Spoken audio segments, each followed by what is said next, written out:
Kemana ini? Aduh.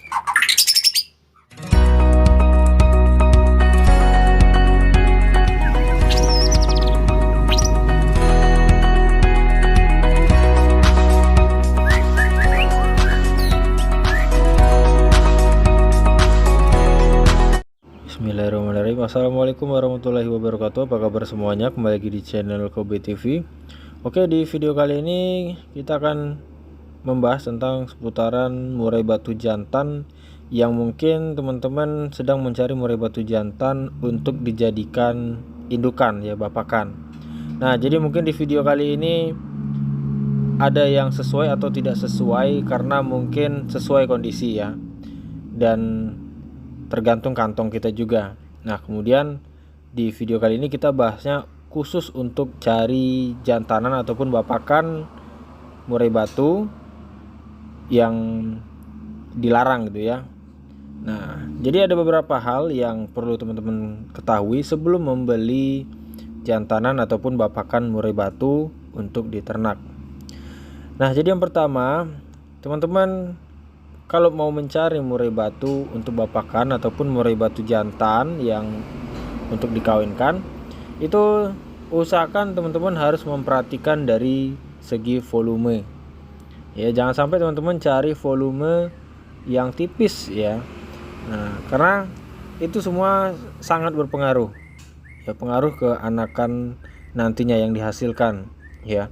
Karena volume juga sering sekali ataupun menjadi pertimbangan ya untuk volume. Kalau murahnya udah cerdas, lagunya bagus, mainnya bagus, tapi volumenya kecil, itu menjadi pertimbangan para pembeli ataupun para kicau mania ataupun juri ya. Nah, jadi teman-teman mending cari volume yang keras dulu. Oke, kemudian yang kedua, kalau teman-teman sudah mendapatkan murai batu yang volumenya sesuai keinginan teman-teman, yaitu volume yang keras. Yang kedua, kalau teman-teman cari murai batu yang cerdas ya. Nah, cerdas ini juga keturunan, karena saya beberapa kali mendapatkan murai batu yang kurang cerdas juga ya. Dan kecerdasan juga bisa dibantu dengan pakan ya. Jadi teman-teman juga harus pakannya baik.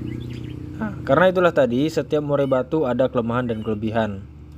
Nah, jadi setidaknya jangan terlalu banyak kurangnya ya tuh. Nah, untuk masalah cerdas ini kenapa saya katakan, karena mungkin semua murai batu bisa saja mengeluarkan misalkan suara kenari ya, tapi tidak sedikit ataupun ya banyak juga lah gitu ya murai batu yang mengeluarkannya itu nggak bagus ya, ataupun nggak jelas ya, entah kenari entah enggak gitu loh. Nah, itu yang saya sampaikan, cerdas atau enggaknya. Ataupun yang kedua juga, si murai batunya ini susah nangkapnya ya, jadi nggak nyimpan-nyimpan. Nah, itu memang ada tipe-tipenya. Yang mudah-mudahan teman-teman tidak mendapatkan yang murai batu yang seperti itu.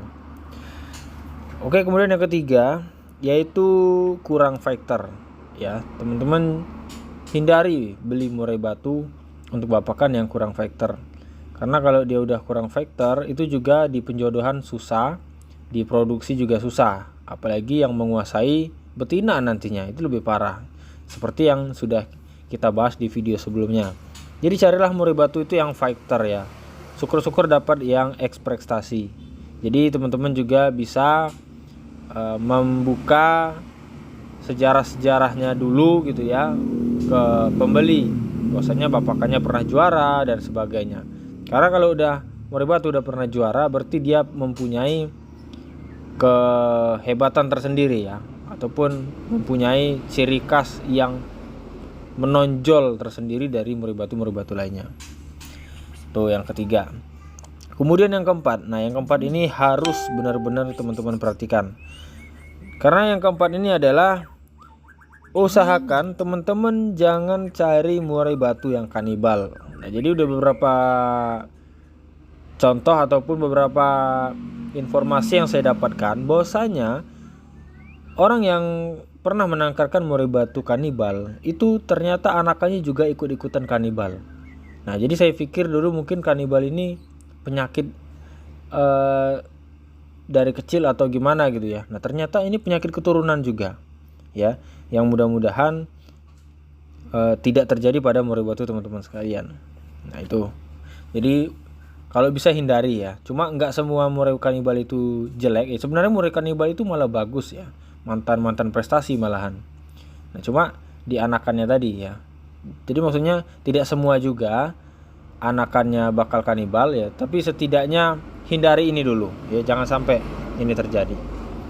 Kemudian yang kelima ini ngelowo ya. Nah, kalau ngelowo ini sebenarnya nggak begitu jadi masalah ya, karena setiap murai batu pasti pernah ngelowo juga, entah masa mudanya dan entah kapan lah, pokoknya ada dia ya.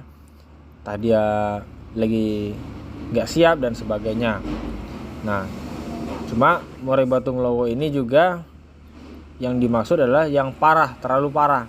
Usahakan jangan yang terlalu parah. Berarti ya mentalnya juga kurang bagus ya. Nah, usahakan hindari juga teman-teman cari yang ngelowo. Kemudian yang keenam, stres ya. Nah, stres dalam artian murai batu yang gampang stres, mungkin dibawa ke sana, dibawa ke sini udah stres. Kalau di rumah udah kayak paling hebat lah, kayak murai batu piala presiden gitu kan contohnya. Nah, tapi setelah dibawa ini stres ya, jatuh kandang dikit stres. Nah, itu juga hindari ya, karena takutnya faktor keturunannya nanti ya teman-teman. Dan kemudian yang terakhir ini adalah sukan jeruji atau ngeban ya.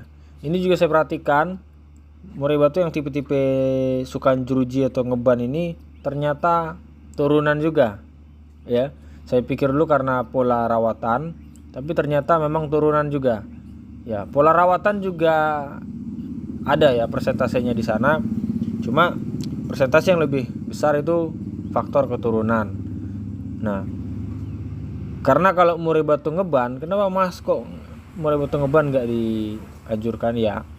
Keturunannya. Yang kedua, kalau bawa lapangan itu mengurangi poin ya. Bahkan ada di suatu gantangan ataupun kontes ya, itu malah didis ya.